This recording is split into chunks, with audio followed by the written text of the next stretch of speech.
Good evening, friends. Welcome to our first Monday. It's not a lecture tonight. We're having a panel discussion, which we're very happy about. I would like to, before I welcome our guests and have them speak for themselves and tell you about the evening, I'm going to do one quick commercial announcement, two quick commercial announcements. We have a special guest, Padraig Otwama, will be here on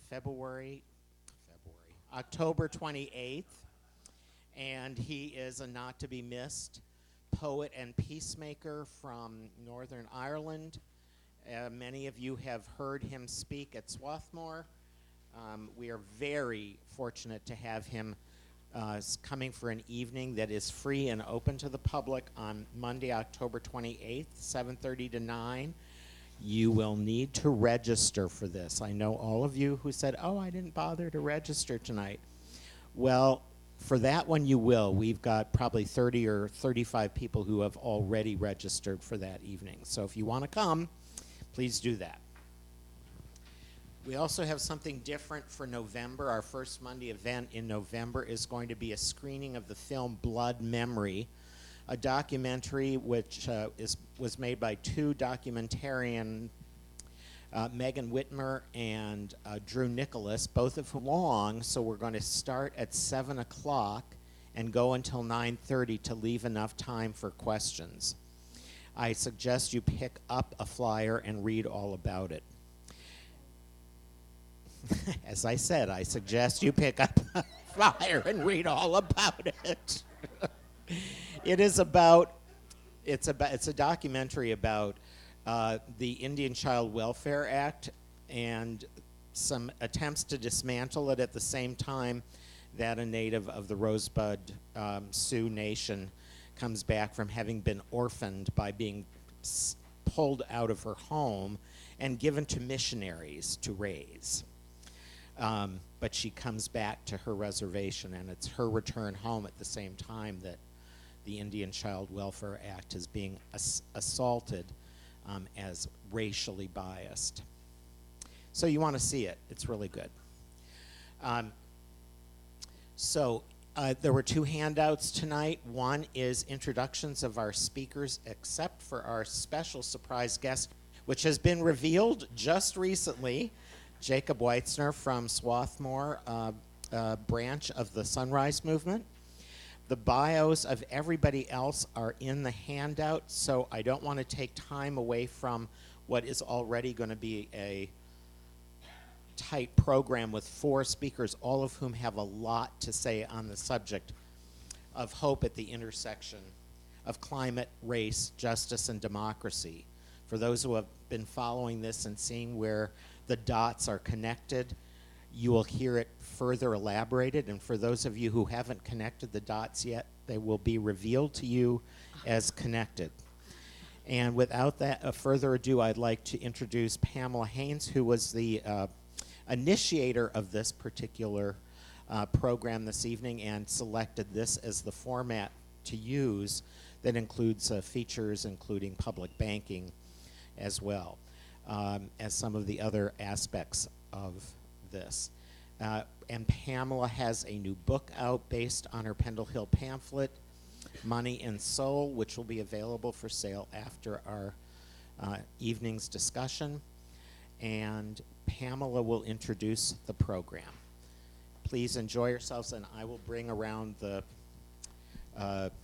microphone when it's time for question and answer. We're being live streamed, so please speak into the microphone if you have a question so that people at home can also hear your question as well as the answers.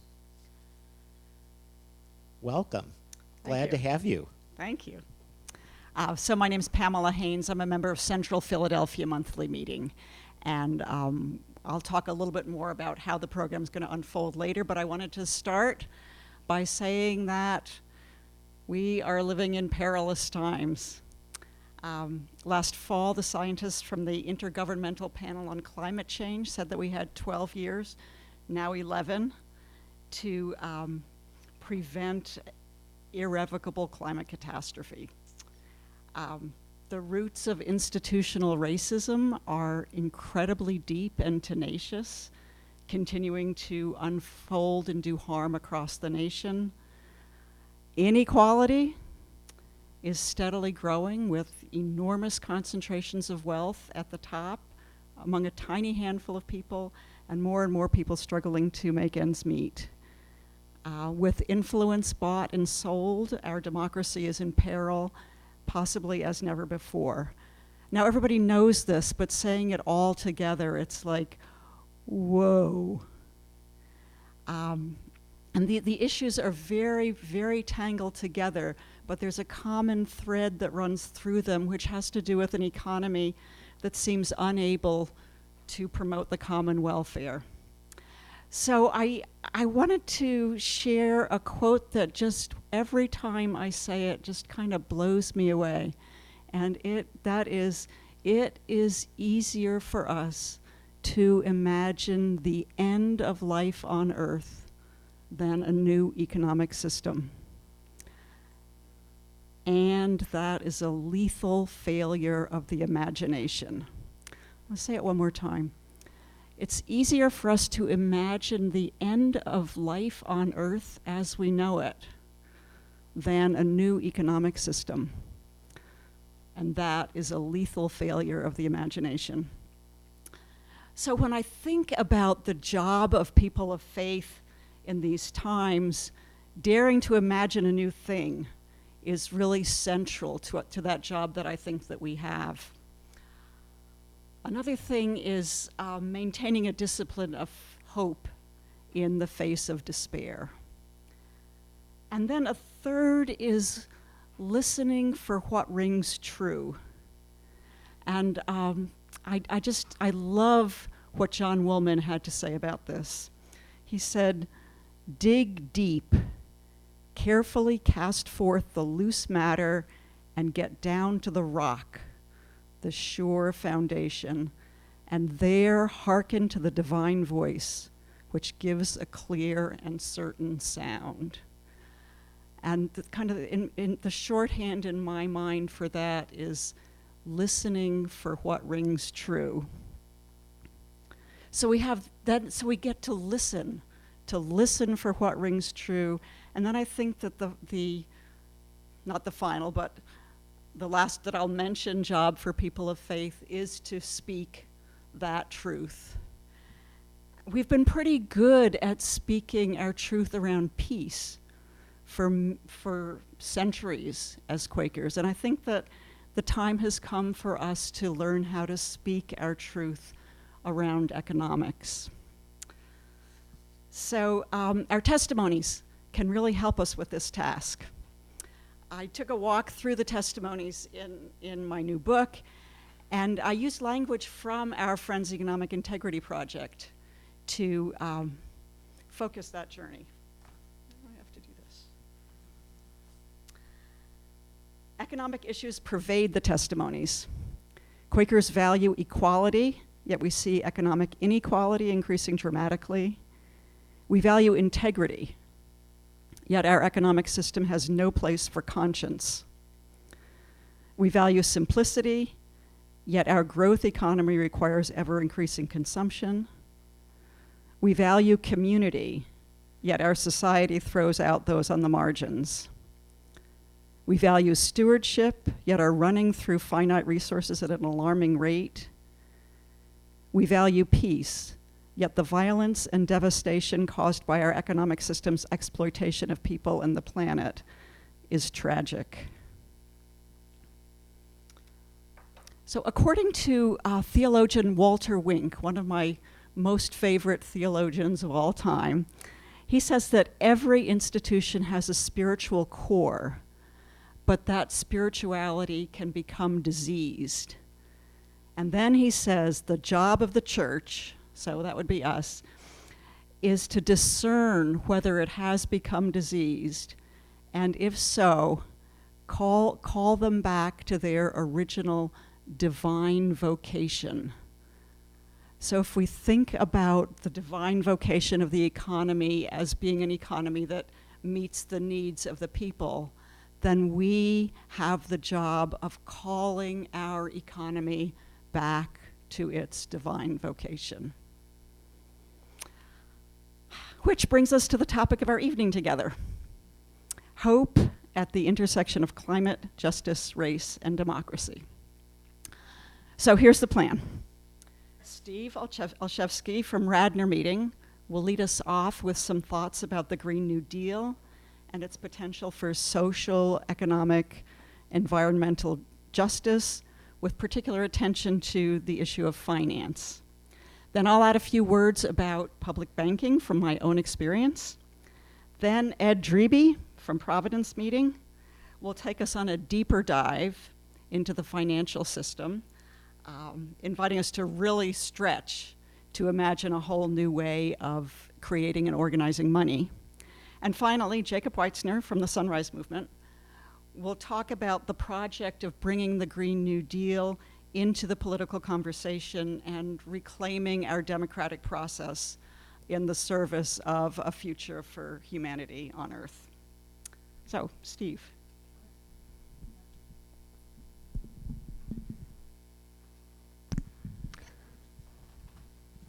Thank you, Pamela.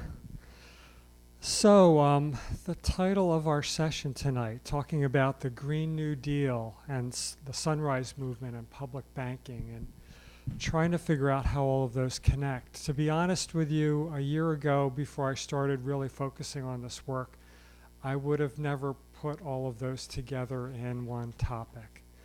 But the more I look at this, the more I see how it's all related.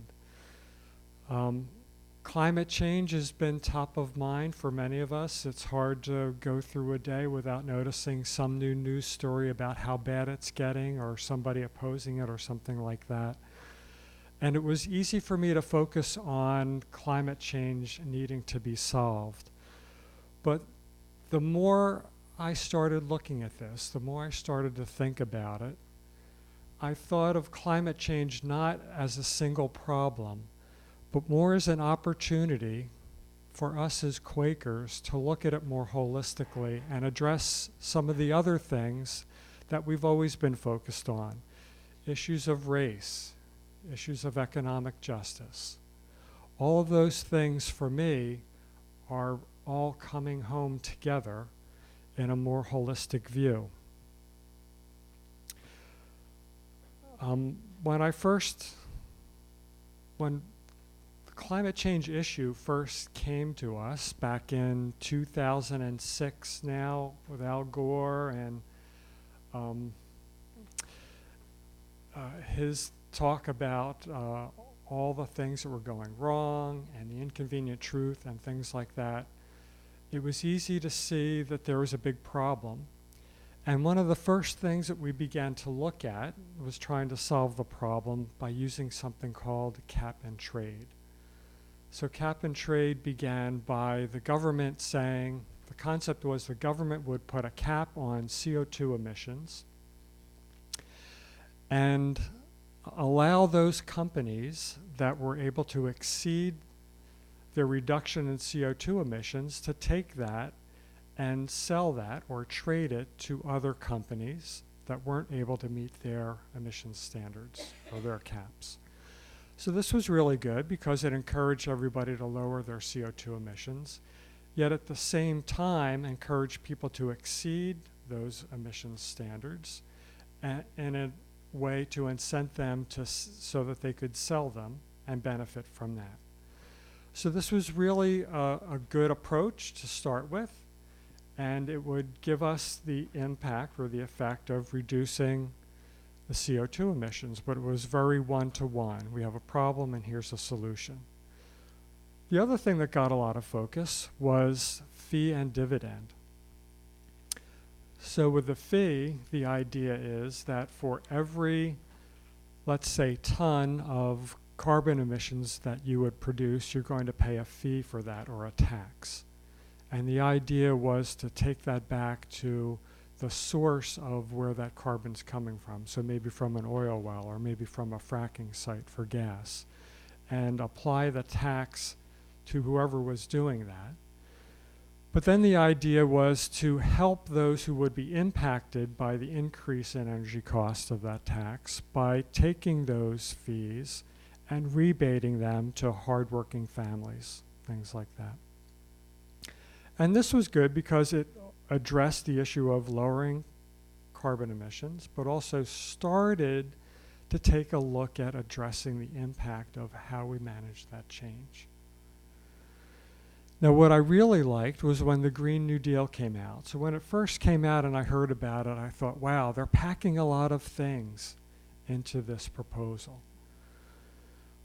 But the more I started to think about it, I thought, at last, somebody's taking a view of not just problem and solution, but more a systematic view of the problem, a more holistic view of the problem, and approaching it that way. All right, so beyond just addressing climate change, the issue was starting to address issues of race and economic inequalities, right? Because they're starting to look at addressing the impacts of, let's say, where there's toxic waste or something like that, and addressing that we clean that up.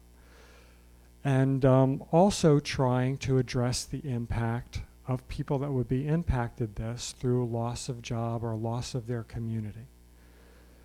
So wouldn't it be great if we helped those people that were impacted by climate change, coal miners, for example, and bridge that gap with them and support them and put a more human view on this, understanding that impact, helping us get through it.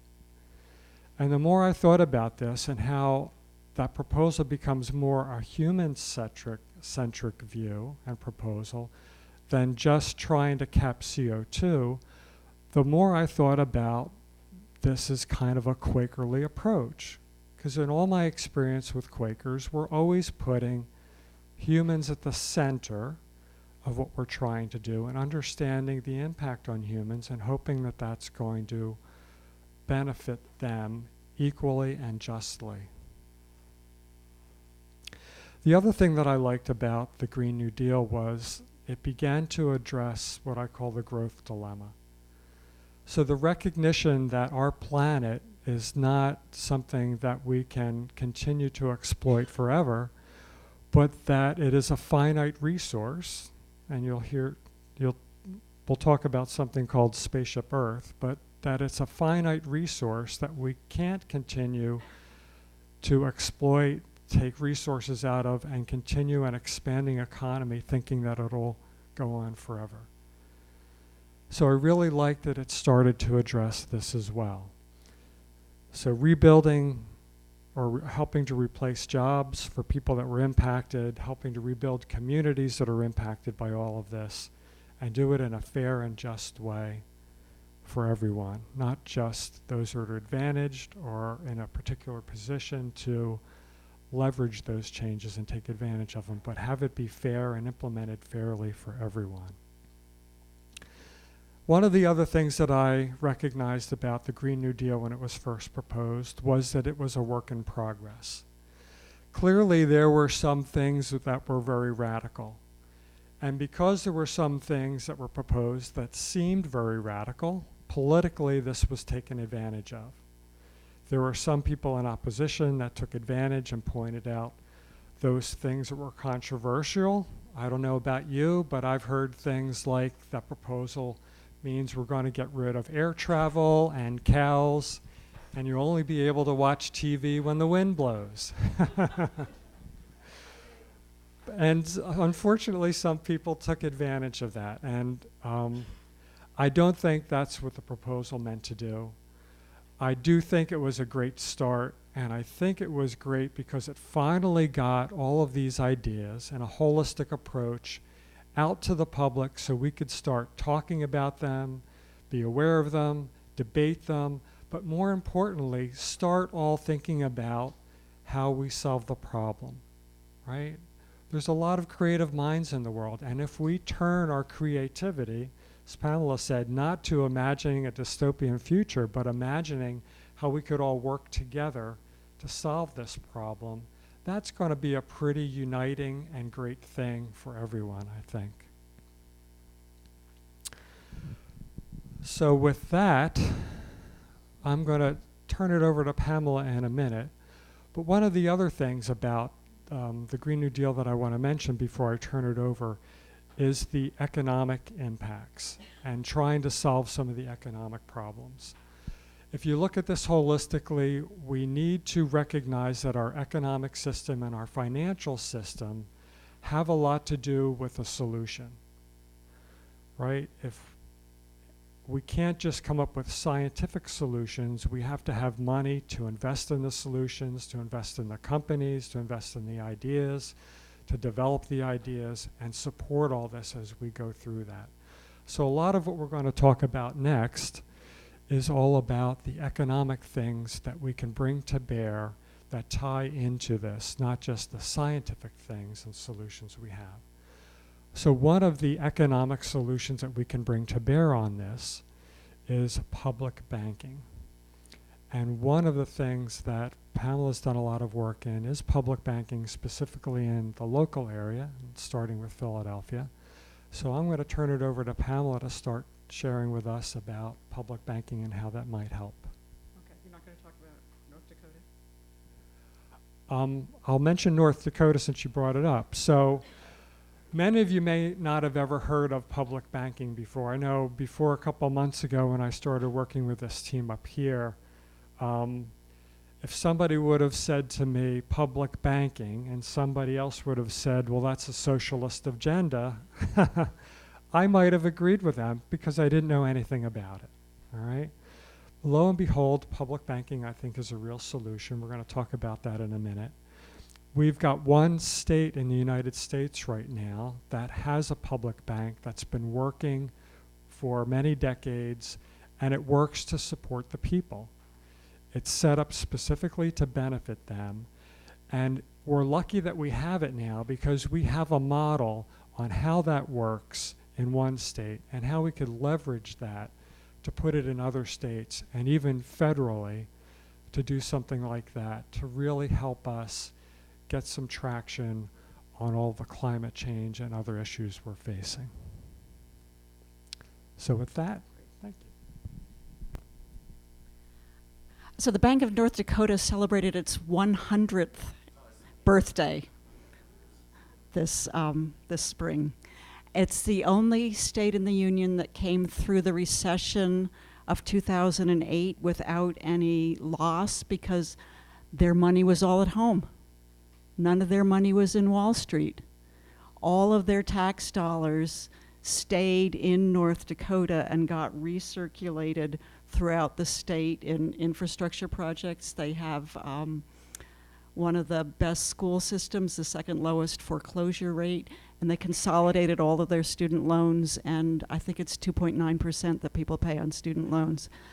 And they have the highest per capita community banks in the state, so that the public bank loans out to the community banks. So public dollars are kept in the state rather than going out to Wall Street. So that's the basic idea.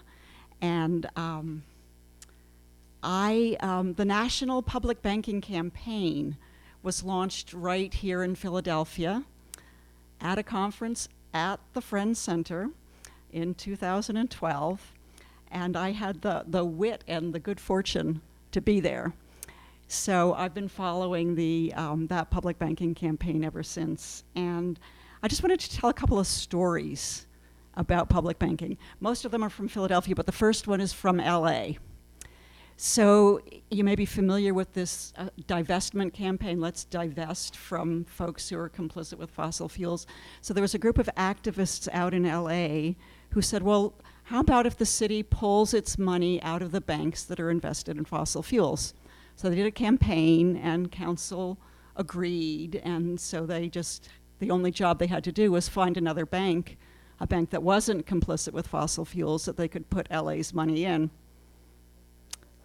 There wasn't one. So what to do next? And the president of council said, well, let's have a referendum about the idea of having a public bank. So he set this referendum. These young activists in the divestment movement had like 3 months to run a referendum for the city of LA, no staff, no money, and they ended up getting, this is last November, 400,000 votes for a public bank in LA. Pretty amazing. It wasn't enough to win, but it was enough to get the issue right in the middle of the radar. And so they then pivoted to work with other state bank advocates around the state. And just this past Wednesday, the governor of California signed a bill to establish a series of public banks in California. This is really, really big news. Yeah. Woohoo! Woohoo! So think about that the momentum was with a group of young activists doing fossil fuel divestment. That's the link. They're very, very closely linked. So my other stories are from Philadelphia. A year or two ago, City Council passed a resolution to do a feasibility study for a public bank in Philadelphia. So in March, a fellow member of CPMM, Rita Varley, and I met with the Urban Coalition, which is a group of mostly African American church leaders in Philadelphia, to talk about the idea. And they got it immediately. We pay the big banks to hold our tax money. They invest it for profit, who knows where, when our communities and our schools are desperately in need of finance. We know injustice when we see it. Sign us up. It was a no-brainer to that group of church leaders. So then another story is going on a lobby day in City Hall, and the group that I was leading got to meet with my city council person who represents a mostly African American district again, and we met with a staffer. He'd never heard of the idea. And he said, oh, this would be good for the little people. And then we talked about the fact that Philadelphia paid $174 million last year in debt service, just in debt service, $174 million. And he said, oh, this would be good for finance.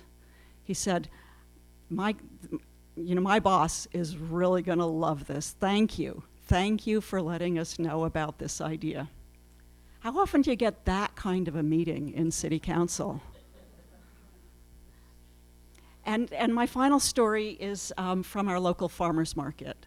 So for most of the Saturdays in August, I spent a couple of hours with some young friends at the farmers market collecting petitions for a public bank. And everybody who talked with us was totally receptive. Keep our money at home to use for local needs, or send it to Wall Street for them to invest for profit. Great idea. Where can I sign up?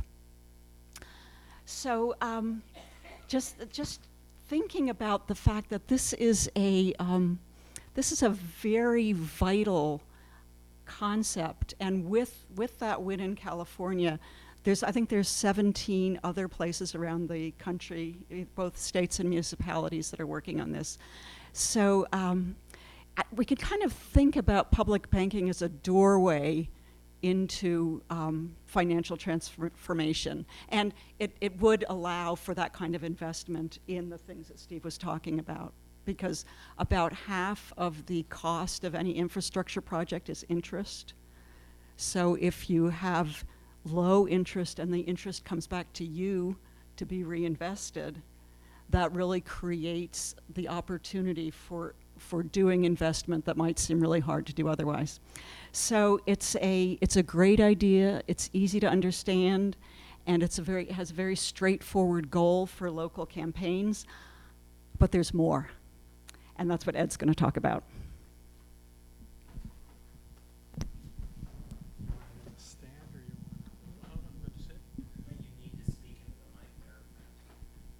How's that? So please forgive me. Pamela took her glasses off. I have to put mine on. I need to read what I wrote. But before I start, I hope you all got the handout that starts with legislative proposals. As we were working on this, Steve said, well, you know, this would be a syllabus for a master's degree or something like that. And it's not intended to be quite that. But there is a lot of additional information about public banking. One thing that we haven't, that's not going to be specifically spoken to, is that in the New Deal, there was a project called the, see, this is why I have to read. What are we talking about? Reconstruction Finance Corporation, which, I mean, the way banking works is if you're a bank and you have a chunk of money, then you can lend up to about 10 times as much money as you actually have. And Reconstruction Finance Corporation basically did that and funded a lot of the New Deal and a lot, whether we like it or not, a lot of the armaments for World War II. And there has recently been a report proposing that that kind of a financial institution be created at the federal government level. What I'm going to speak about is a little bit beyond that. And I'm going to turn to my pages. So first, I want to thank you all and Pendle Hill for being able to share some of my convictions about the climate crisis and hope. Since my childhood, I've been drawn to forests, lakes, and streams, but it was from teaching in 3 Friends schools that I became sensitized to the larger human-earth relationship. In the late 70s, I taught 8th graders about the symbiotic relationship between the sand people of the Kalahari Desert and the desert. And with 7th graders, I used a book written by Isaac Asimov for UNICEF called Earth, Our Crowded Spaceship. It described many of the ways that humanity's economic trajectory was already on a collision course with our ecological realities. Then in the 1990s, as I was working on climate change, I discovered that Quaker economist Kenneth Boulding had, in the mid-60s, anticipated many of the hard realities we now face. In a little book, The Meaning of the 20th Century, and a short article, Earth as a Spaceship, that's in the handout, Boulding had also identified many of the ways that our economic system would have to change to become ecologically sustainable. Climate disruption is only the most urgent of the many crises we face, and it's a huge predicament because it's a product of our current economic system. For example, since the Paris Climate Agreement in 2016, our global banking system has provided fossil fuel industries with more than $1.9 trillion. There can be no real solution to the climate crisis unless the system that created it and is doing this is changed. What can concerned friends do to promote the urgent and unprecedented changes that are needed? I want to suggest an answer that I know will have little support among friends at this time. But I'm convinced it must be considered if we are to take seriously the predicament we are in. Our nation's central bank, the Federal Reserve, can only function through the private banking system. And the private banking system creates most of our money supply through its loans. Real financial reform would make the Fed an independent agency within the Treasury Department for creating the nation's money supply and managing the banking system to promote the general welfare, both of which are responsibilities that the Constitution assigns to the federal government. Few people know that in the 1930s, some of our nation's leading economists advanced a proposal called the Chicago Plan to make the Fed a public central bank. They knew the Federal Reserve System had been designed by Wall Street bankers to benefit the private banking system. As one of them put it, the purpose of the Chicago Plan was to enable capitalism to survive. Likewise, few people know that the Bank of Canada functioned as Canada's public central bank from 1938 to 1974. This enabled the Canadian government to finance much of its transportation and healthcare infrastructure during a period of tremendous growth with very little accumulation of public debt. But at the same time, Wall Street banks, this was in the 30s, succeeded through the Banking Act of 1935 in prohibiting the Fed from lending directly to the government. Thus, the federal debt is sold by banks to wealthy bondholders, both in and out of the country. And as the debt grows, so does its role in shifting wealth from taxpayers to bondholders. Furthermore, because banks create most of our money through interest-bearing debt, ever more debt, including student debt, credit card debt, and predatory lending, is needed to increase the supply of money that a growing economy requires. Many of you remember that it's in the 80s that the whole business of transferring student loans to student debt and the proliferation of credit cards by reducing the requirements was in full swing. Furthermore, the economy must grow for the current banking system to work. Making the Fed a public central bank would be a first step toward reducing the power of the financial sector. It would enable us to develop an economy that is not based on debt to the private banking system, that doesn't have to drive indiscriminate economic growth, and that doesn't systematically increase the concentration of wealth. Needless to say, reforming the Federal Reserve is the most radical of public banking proposals, but it may also be the most essential. So unlikely as it may seem, if there is another financial crisis, and if enough people engage in the meantime, the time may be coming for real financial reform. And the Society of Friends, through Friends Committee on National Legislation, might be able to help bring this about. Many friends are already engaging with our hard socioeconomic and ecological realities. And I know that FCNL can respond to friends' convictions about hard realities. Cases in point. As many of you know, FCNL revises its priorities every 2 years. And the priorities must be based on its policy statement, The World We Seek, that is revised every 6 or 7 years. In 1999, a small group from 3 yearly meetings asked like-minded friends to urge their meetings to participate in the priorities process and express their concern about climate change. As a result, climate change became one of FCNL's priorities in 2002. It had never been before.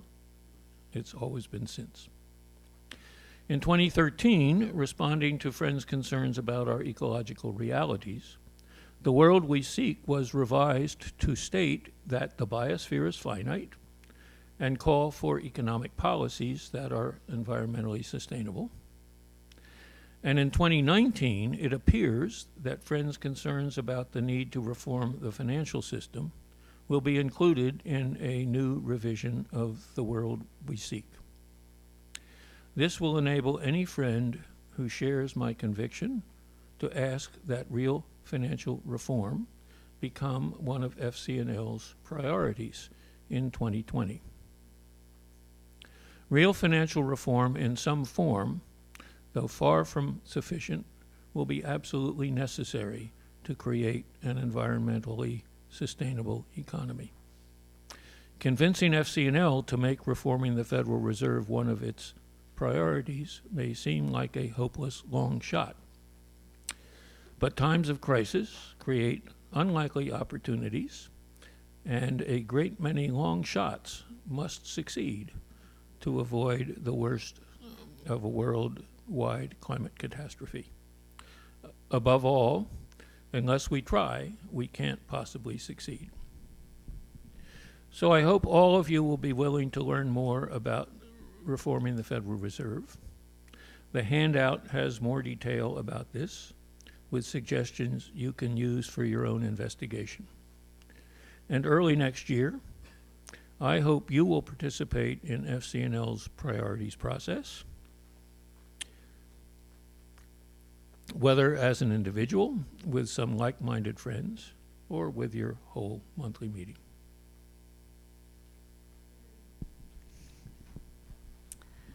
So, how do we change the discussion? How do we change the public imagination? How do we make possible things that didn't seem that they were possible before? So Jacob will speak to how the Sunrise Movement is working on doing just that.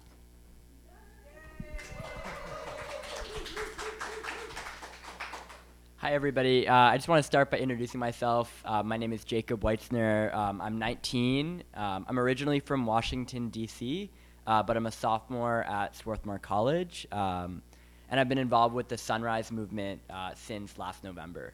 But for many of you, my connection to the climate crisis started through faith.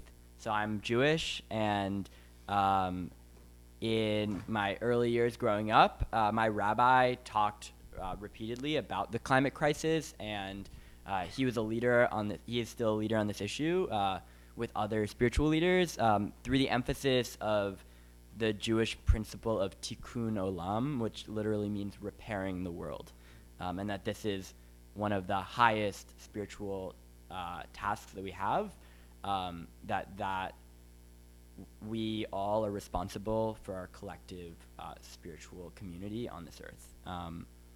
But I didn't really know how to get involved with kind of making that real until last November, when a number of my friends went down to Washington, D.C. And sat in at Nancy Pelosi's office. So some of you maybe have heard about this. This was a collection of about 200 young people from around the country who gathered in D.C. And sat in. This is just a week after the midterm election, sat in the newly elected speaker's office and said, this is a crisis, but we also have a plan. And so answering Pamela's question, like how do we make real the things we've talked about and so much more, I kind of proposed two solutions, and one of them alone is not enough. So the first I'll talk about is youth moral disruption.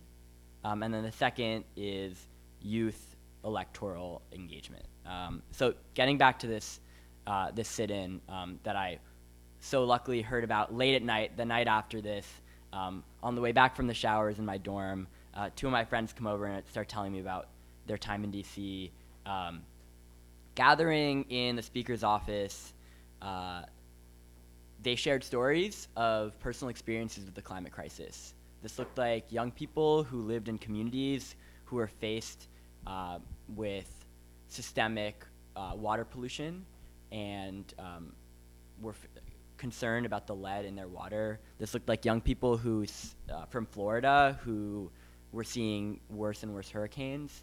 And especially if you all remember back in November, this looked like my friends from California whose houses were being burned down, who couldn't go outside, couldn't breathe the air. And so in DC, young people were sharing what they saw as their future through powerful storytelling. But that was not it. I think if young people showed up and raised their voice in righteous anger and said, look what's happening, this wouldn't have got the same attention. What got my attention was what they brought with them, which was this idea of a Green New Deal. And so Steve talked about this earlier, this vision for a large-scale rethinking of our society to address the current crisis of our generation, which is the climate crisis, and using this as an opportunity for a moonshot, because that's what it's going to take. And that looks like investing in communities that have been historically underinvested. That looks like understanding the roots of economic and racial inequality in this issue, and taking this seriously. Carbon taxes and cap and trade is not enough. And our generation knows that, because we know we can't trust the corporations that got us into this mess to get us out of it.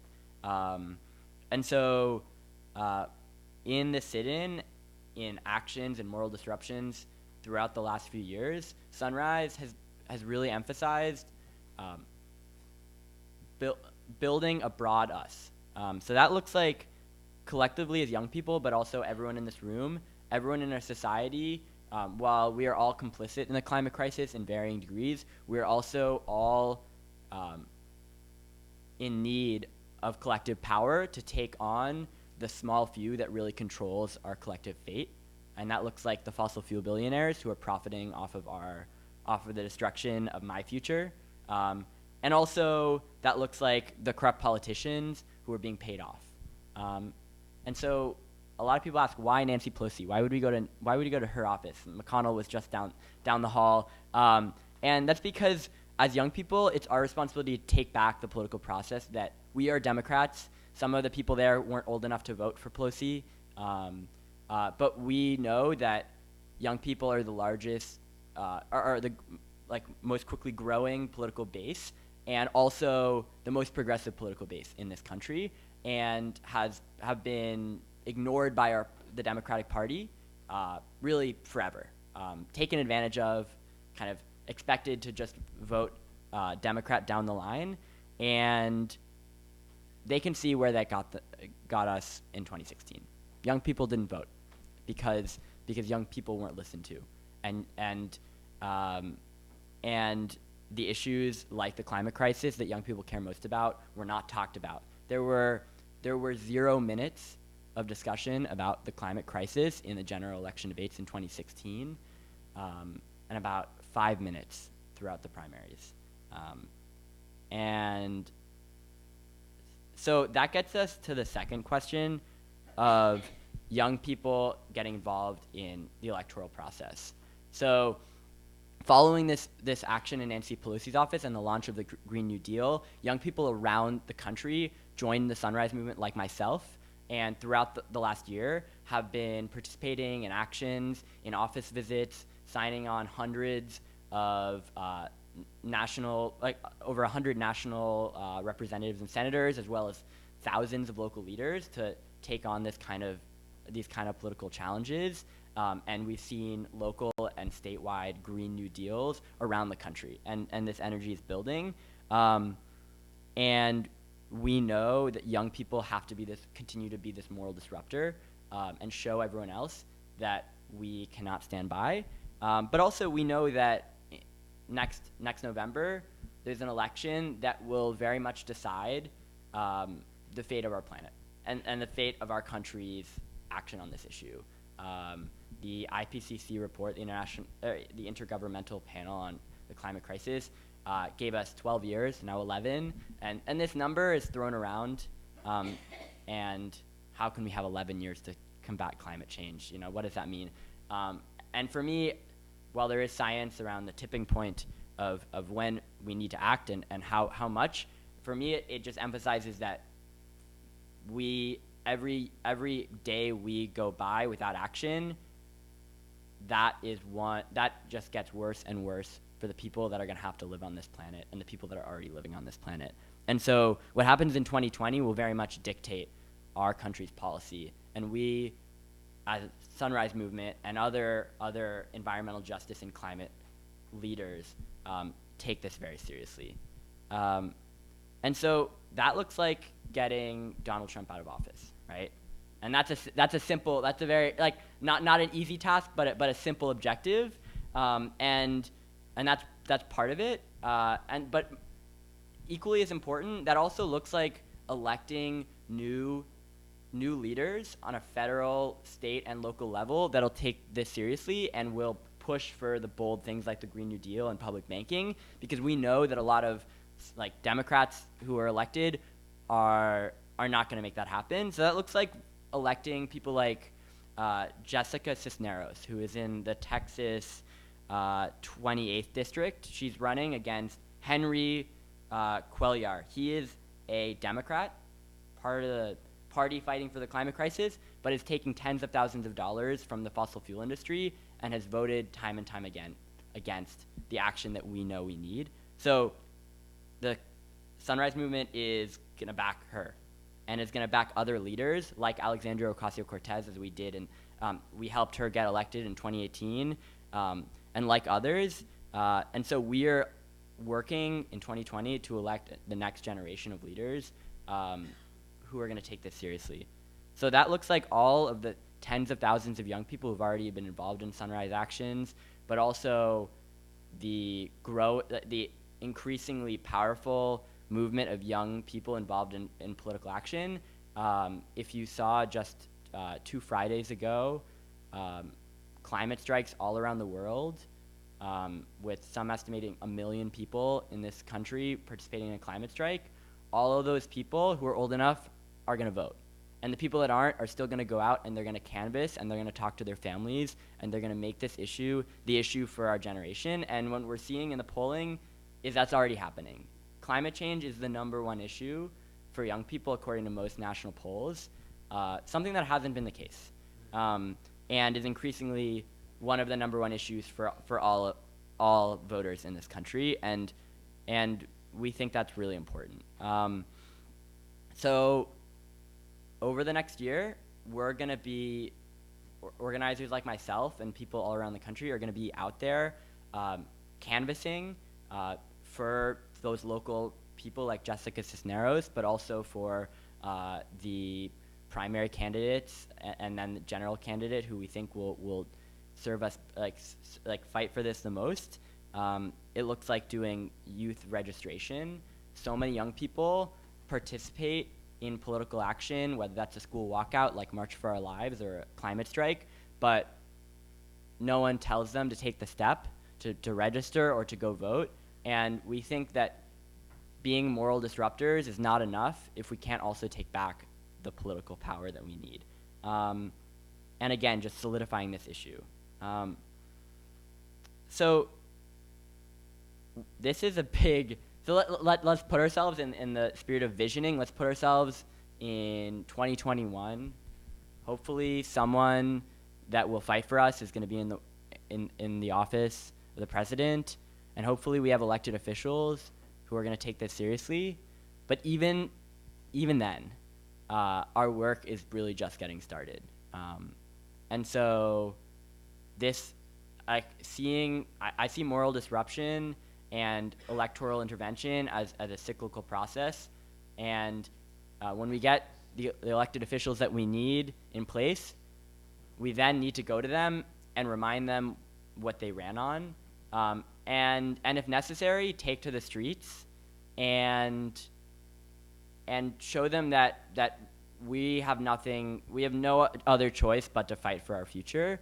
And 50 young people got arrested in Nancy Pelosi's office in November, but you should expect tens of thousands of young people participating in civil disobedience or other whatever they can do. That looks like people skipping school. That looks like people not participating in a society that is threatening their future. And as older people in this room, you all have to be leaders on this as well.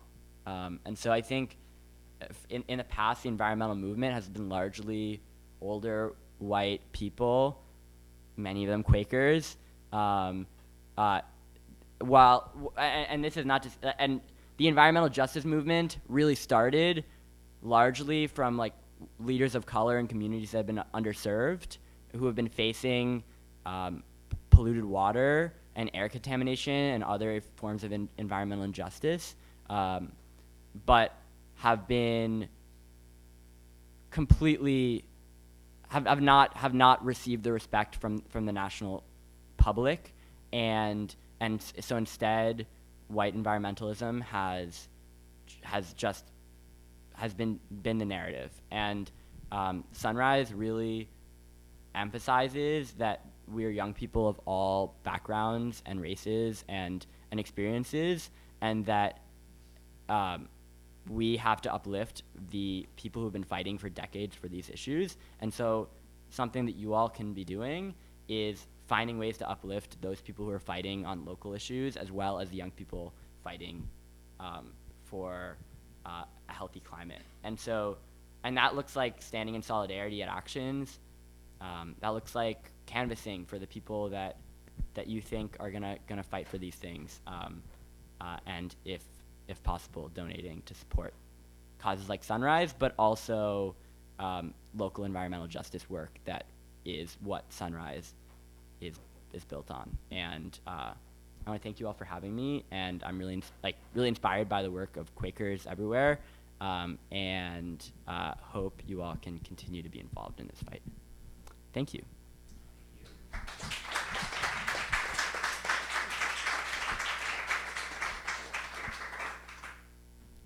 So, to close up, I want to circle back to where we started and use a quote from the end of my book. If you want to find out about the middle, you'll have to buy it.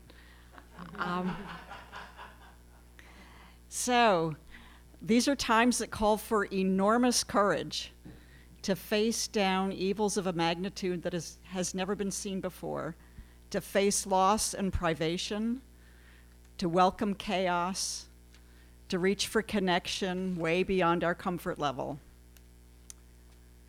There are pressing reasons for despair, yet despair, as some wise person pointed out, is an insult to the future. And as I think about the critical shortages in our world today, hope for the future may be the most critical and the one in shortest supply. The world needs people who can exercise their imagination muscles, weave new realities from the most insubstantial of threads, be able to say, this is real, even when nobody else around can see it, and to act on that reality. We need to practice stepping with confidence and hope into the unknown.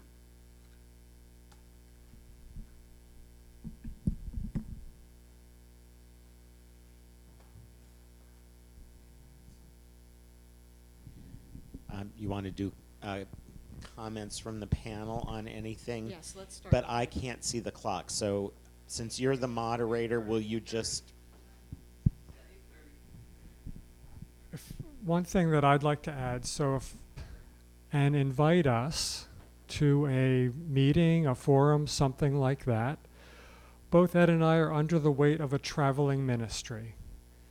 And we'd like to take that up just as many famous Quakers did in the past when they're under the weight of a concern. We would like to get out there. We would like to meet face to face with other friends and share this information, answer their questions, and see if we can get them on board.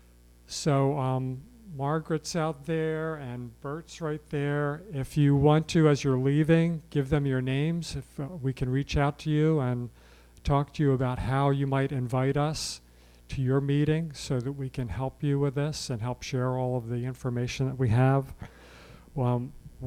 Public banking.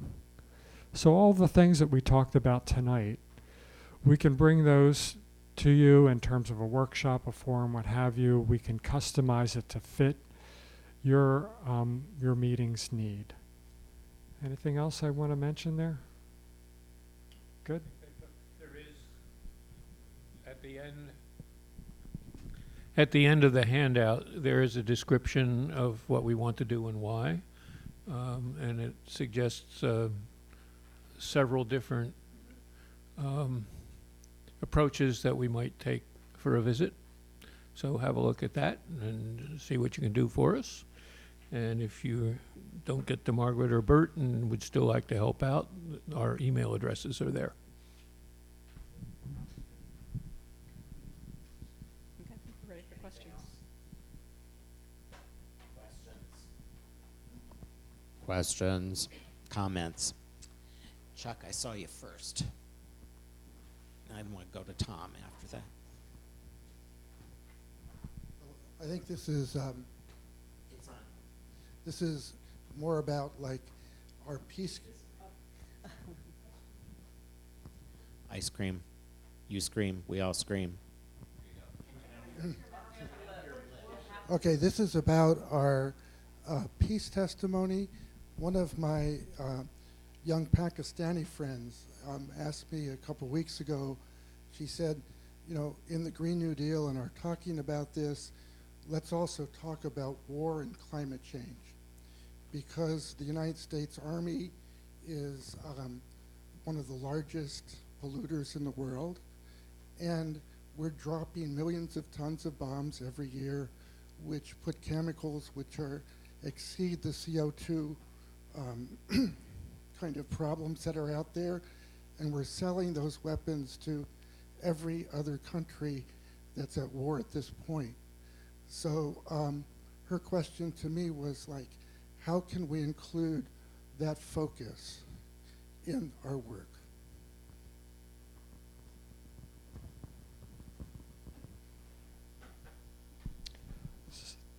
Okay, so for me, I think that's a great point and speaks very true to our peace testimony. One of the direct ways for me that comes up, and what continues to come up for the Green New Deal, is how are we going to pay for all of this, right? So I don't know about where other friends lie on this, but I look immediately at our defense budget and I see that we're spending more than the next 7 largest countries on defense and offense. Thank you. So in line with objecting to the violence, first of all, but also in addition to that, reducing the expenditure on the military to help pay for our defense from the environmental damage we've caused, I think is another way we can look at this. I guess I would lean on the need for real financial reform, because the whole military-industrial complex and many other aspects of the things we're concerned about, including what you describe, are made possible because of the economic system that we have, and that will have a chokehold on us until there's a recognition of the need to change that. I guess this is to Jacob. My question would be, I like the idea of moral disruption. Can you say more about that? It sounds like that's something that's really familiar to you and among your group. So if you could explain that a little bit more in rationale. Yeah, of course. So the way I see moral disruption is that through protest, through civil disobedience, through telling stories, through singing songs collectively, whatever this may look like, a group can appeal to the collective morals and values of our country. And I think a big part of our political analysis is that there is a large us. There is a collective of Americans that exceeds the political polarization, that we have shared values, that we want to protect the land and our homes that we live on and the people around us. And so when we tell stories of personal experiences with climate catastrophe, or appeal to express our concern about our future, we're appealing to those shared values and shifting people's understanding about what it means, what the climate crisis means. And so until recently, most Americans could be categorized into a category of neutrals around the climate crisis. And they might be concerned, but didn't know what it really meant or how to raise their voices around it. And so when we do that ourselves, we give people the opportunity to evaluate their own concern and how their values relate to this issue and how they can make this a top issue for themselves. But again, this takes many forms. This doesn't necessarily have to be arrests at an office building. This might be talking at a farmer's market, and but when you increase the escalation, it means people can't look away and they have to choose a side. Are they with the young people who are scared about their future, or are they with the fossil fuel billionaires and the corrupt politicians who are trying to steal that future from us? One thing that I'd like to share about what I'm hearing from Jacob, I think this is great. And one of the reasons why I think this is great is I'm old enough to remember the anti-war movement and the Vietnam era stuff. And a lot of us were doing the same thing. We were having sit-ins and we were talking about flower power and peace and love and all of that. And I remember wearing a peace necklace, and all the young kids would go to school wearing those things. And I remember back then it always seemed like it was a generational divide, where it was the youngsters versus the oldsters.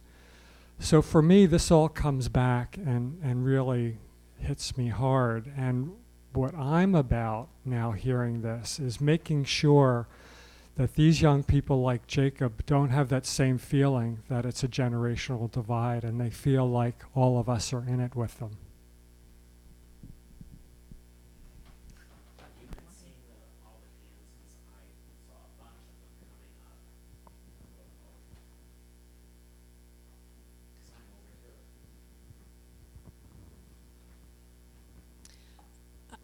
It's easy to hear how it is definitely a moral issue.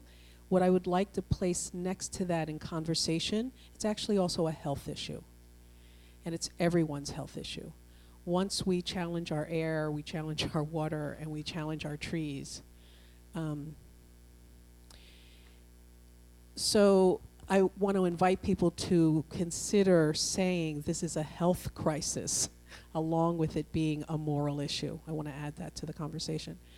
The other part, too, around imagination, and I'm sure many of us know this story about the butterfly, how the caterpillar becomes a butterfly is with imaginal cells. And so I really want to encourage everybody to check that out, that what happens is it's actually the imaginal cells that are under attack, while the old regime of cells are actually attempting to hold on to its caterpillarness. But eventually the imaginal cells went out. And so how would you encourage the elders especially to reclaim their capacity to imagine? Because my judgment is a lot of elders are cynical and caught in resignation. And so I'm curious as to how do you inspire the elders to reclaim their youth of possibility? Yeah, absolutely. I've been thinking about this a lot. As a movement of young people, we often get the question, so is this just a young people's issue? Or as older people, are you saying we can't get involved? And of course that's not the case. We want everyone to feel like this is their fight, because it is everyone's fight. And honestly, I think one thing that I've seen is that actually it is the older generations that are in this fight most with us, and that it is because of the ability to reflect and feel love and ownership over the places they call home and the world they live in, and a concern for their posterity. And so I actually see this, I think a lot of older people already feel this, but I think you're right that some of them, there is a concern of resignation. And I think that's where hope comes in, and seeing this as a hopeful fight, that there is nothing more beautiful than helping someone else, like, fulfill, securing something beautiful for someone else, and feeling hope that the life they were able to live is available to the next generations, and embracing that generational position, and seeing it as a collective fight, but also as a generational fight, and that older people should embrace that this is something that they must protect for the people that they love, for whether it's their grandchildren or the younger people in the larger community. And but I don't have the answer, because I know what I feel like I know how young people should be fighting for this, but I think that's on all of you. And the one thing I leave you with is, do not hesitate to enter in that into the conversation with young people who are already doing this, and figure out how you can play that role, and build your own movement, and fight from your own position. I wanted to add one thing to that. I remember a wise teacher talking about racism who said, you know, if you do not come into contact, if you as a white person do not come into contact with people of color on a daily basis, change your life so that you do. And I think that this is a similar thing, that if there's older people who are not in contact with young people who are working on the climate movement, change your life so that you do come in contact with them. They're really great people to be in contact with. I'd like to respond in a slightly different way. We've heard about the problems with the oil corporations. If you look in the handout, you'll see that the banks are heavily in there as well, and that the whole business of being able to see where a major change could be made and helping other old people to see that possibility is really important. And there's just a tremendous amount of resistance to thinking that things could be different. But if we can't figure out a way of getting our cohort to think that things could be different, we're going to be in trouble. And that's really one of the other things that we can work on. And one more comment. So I come from private industry. I've done a lot of work in corporations. I work for corporations, and this whole idea about change and resignation is a big problem in the country, if not the world. One speaker we had come talk to our corporations said that roughly 70% of people in the workforce are resigned and really aren't interested in their jobs. So it's not just their jobs, it's other things like politics and climate change and things like that. So I just want to close by saying nothing changes resignation faster than an example of integrity. I think I had heard the word movement a few statements ago, and I would recommend, again, George Lakey's book, How We Win. And I believe he's coming to speak here in early November. Correct. I think you have him on the list to do a talk in the morning and workshops in the afternoon. So just a segue to that to continue the energy. Thank you.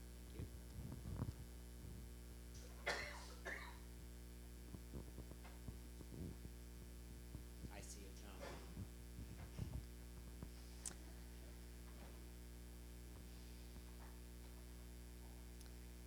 Friends, I would like to first apologize to the young people that I have not learned, or I have not disciplined myself to stop using toxic products and stop polluting the earth.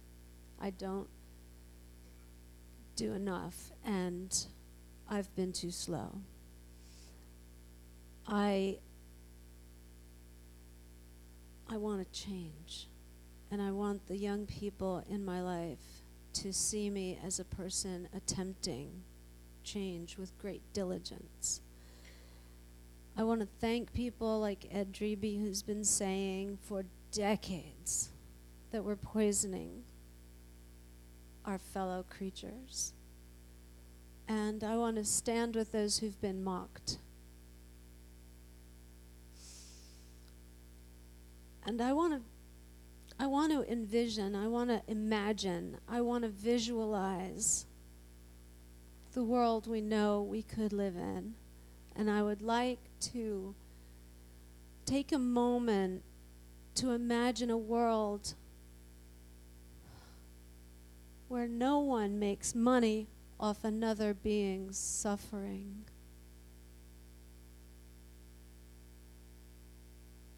Where we have very, very few rules. Do no harm. Walk gently over the earth. Sink down to that seed of divine wisdom that has been planted within us. Can I envision myself walking this way? And can I discipline myself to boycott something that will make a wake-up call for all those who see me? And I want to thank Greta Thunberg for stopping her speech, just not speaking anymore. She stopped speaking. She stopped eating. And people woke up. This is a testimony of integrity. I would like to have that testimony. I would like to have the support of my community to make drastic change in my life. And I'd like to suggest that all of us who have financial ability adopt a young person who would give their lives to be in this work full time. Or adopt someone in your meeting that wants to do this sacrificial work of changing the way they live and making an example of themselves. How do we live more gently? Thank you, Ed. Thank you all.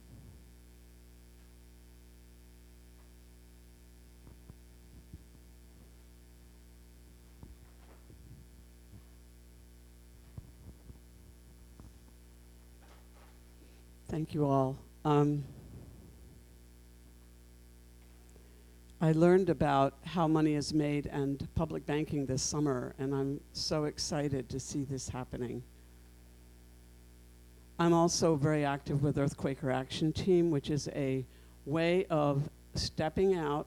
For me, it was a way to begin recovery from a cascade of life events and to put myself in a place where I could practice nonviolent direct action slowly. And in that experience, what I'm learning about what we do not know as citizens of Pennsylvania, what our public utility is, what PICO is. I think we have a lot to learn. I worry a lot when we're thinking it's just imagination. For me, I see a lot of imagination. What I'm missing is the steps. How do we get from our imagination to actually start doing? Ed and the Environmental Working Group were responsible in 2005 for a minute from yearly meeting on climate justice and climate change. How many of us in meetings have actually done much about that? How many of us are thinking how we can, in fact, get out of fossil fuel? How many of us know about the energy co-op?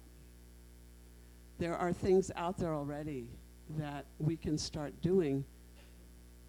If we're only looking at the bottom line and thinking we're going to pay less for energy, we're not going to get there because it costs more. I pay more for electricity that's generated not by fossil fuel, that's generated in Pennsylvania. I think I pay more for the gas that comes out of the landfill rather than the pipeline. There are things we can do, but I think what we could really use is some real steps to get where we're trying to go. And let's talk more about where money comes from. People do not know. I didn't know. And public banking, what a great idea. I was so excited when I heard that California had passed that. So yay, let's do it.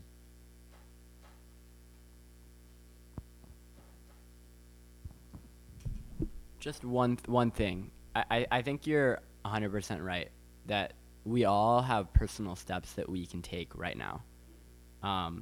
And some of us, and I think we all need to turn to each other for advice about where those steps can come from. And I encourage everyone to talk to you about what those steps look like. And I have one step you can take right now. Currently in the Pennsylvania State Senate, there's a bill that's being brought up October 23rd, I believe, or 21st. It's a series of bills brought by the Republican leader Turzai, one of these bills, HB 1100. Remember, HB 1100, it already passed the state House with a veto-proof majority. This would give $800 million of tax credits for fracking and natural gas, and would set us on a multi-decade continued reliance on this in our state. This is a really simple thing, and there are state senators who are going to vote who are still on the fence. If you live in State Senator Killian's office, does anyone live in Killian's office? Which district is that? Okay. Well, if even if he isn't, give him a call, because we called him today and he's still not sure. And he needs to hear from you. And what? We need a no vote on HB 1100. That's it. Vote no on HB 1100. Hi. On? I would just like to make 2 points. One, I haven't heard anybody talking about public transportation, but if you're going to be thinking about people who don't have money, go there. And also it would certainly help our carbon footprint. And then I wanted to make a point about Vietnam.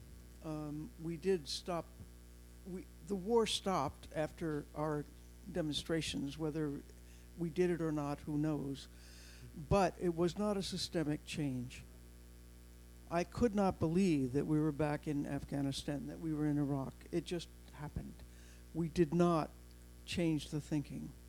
And we need to look back at that and see that it really was a failure and that we need to do something different. I just wanted to speak briefly to the public transportation. I think that's one of the infrastructure issues that needs finance. And so where is the will to do that, and where is the finance to do that? And that's why the idea of getting some control, some public control back over our money would make a really, really big difference. We're in this strange situation where our money is almost entirely controlled privately.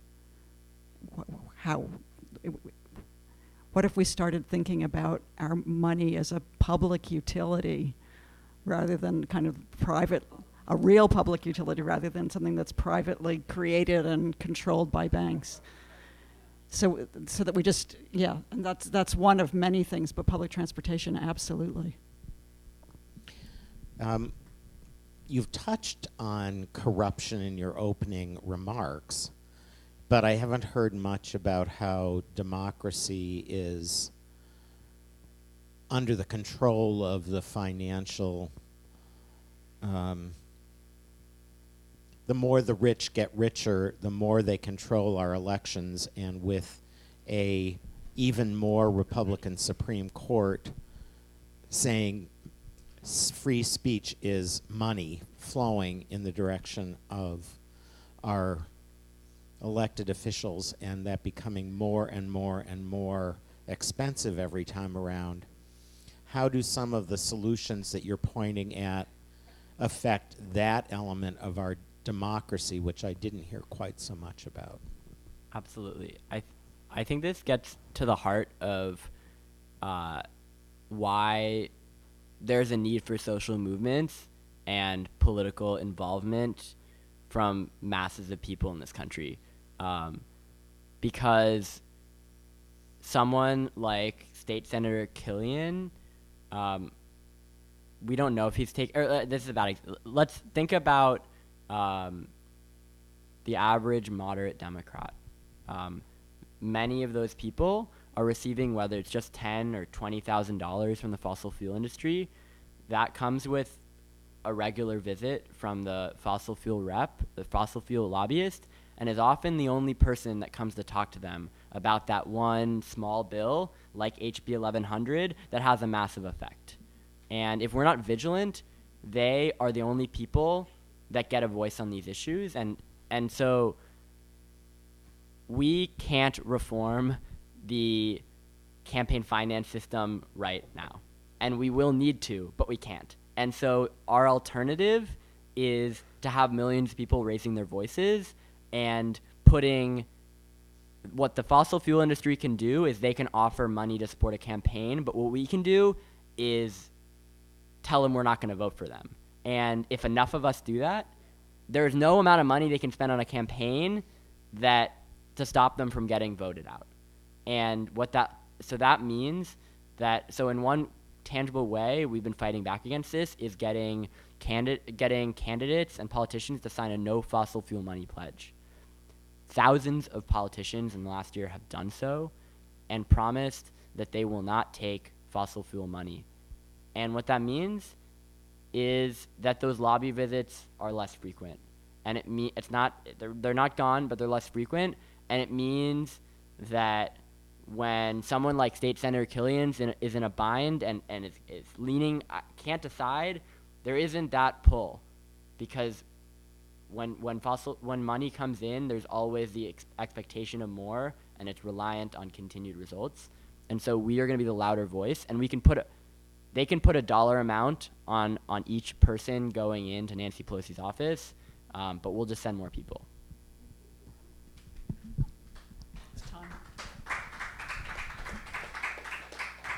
Thank you for that great answer. So, John, it's time. It is time. Thank you so very much. Remind folks that we have an opportunity to speak with our panelists in the foyer where the refreshments are located, and it will help us if you move in that direction so that you can continue the conversation there so we can reset the room.